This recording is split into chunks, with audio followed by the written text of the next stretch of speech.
Irebe FM. Korea nitanga ishaka kugaruka canke kuza gukorera mu gihugu cy'u Burundi nk'umu diaspora ni kintu benshi muri twebwe dufise mu mitima yacu kugira ngo tubone igihugu cacu cyatwibarutse gitera imbere uko ibihugu tubamwo bimeze. Rero ikintu kijanye n'umuyaga nkuba ni ikintu gikomeye cyane kugira ngo iterambere ribe mu gihugu cyatwibarutse. Umuyaga nkuba urama ni ikintu dutegerezwa gukorerako kugira ngo iterambere mu gihugu nyaryo ribe. Rero nk'umwe mu ba diaspora nararavye aho nakuriye muri Amerika i Washington, ndabiterambere rihari hariya mbona yuko rihagaze ahanini ku muyaga nkuba. Rero naba ngiye kugaruka mu gihugu gufasha mu iterambere canke mu bumenyi mfise byoba mu muyaga nkuba biciye cyane cyane mu mukuru w'igihugu Evariste Ndayishimiye Amerika arahamagarira abantu tuba hanze y'igihugu kugaruka gutanga ubumenyi gufasha no guterera mu iterambere ry'igihugu. Tukaba no mu misi yaheraye Washington twararonse umu ambassadeur Jean Bosco Barege nawe nyene kuva gishikaciye nk'umwaka aguma hamagarira abarundi ati ni mutahe muze dukorane dufashe guteza imbere igihugu. Rero ako kamo no musi twakumvirije tuje gukorera mu gihugu nyuma y'imyaka itari mike. Je nayisanze ndi mu kumenyesha makuru imyaka irenga 20 ndabibandanyije muri iki kigo gishasha Weather Power kije kugufasha kunganira leta y'u Burundi mu kugwiza umuyaga nkuba. Nivyo ngiye kubandanyamwo nk'umuyobozi w'itangazamakuru no gufasha mu migenderanire n'ico kigo n'ibindi bigo. Nivyo ngiye kuyobora muri iryo shira hamwe muri ico kigo Weather Power. Nkuko bivuze nivyo koko Weather Power igiye gukorana na leta y'u Burundi biciye muri Regideso. Ikishira hamwe nka Weather Power ntigyoza mu gihugu ngo ntirikorane n'ikigo Regideso mu bijanye n'umuyaga nkuba. Regideso tuzokorana nivyo.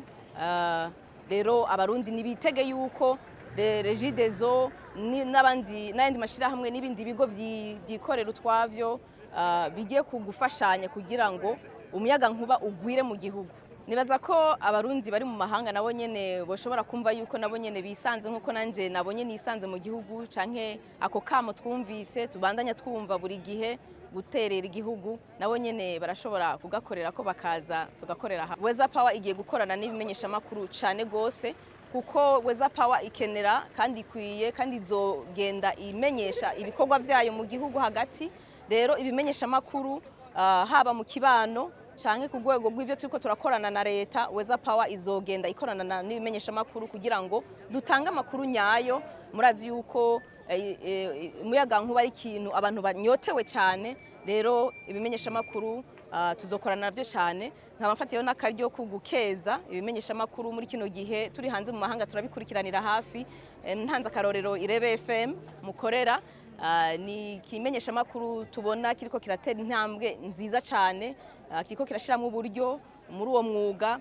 Rero turabakeje namwe mwese muri ngaha mukomeze uko.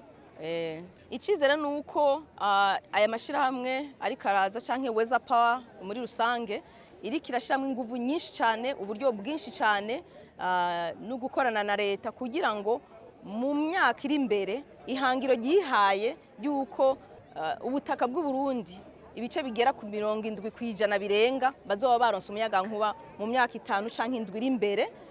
No kuvuga abanyagihugu bashika ku 9 bazoba baronse umuyaga nkuba. Nico kintu Weather Power iri kiragerageza gukorera ko vuba bwango. Mukaba muzi bamwe yuko icivugo cha Weather Power ni amatara kuri twese. Murakoze cyane.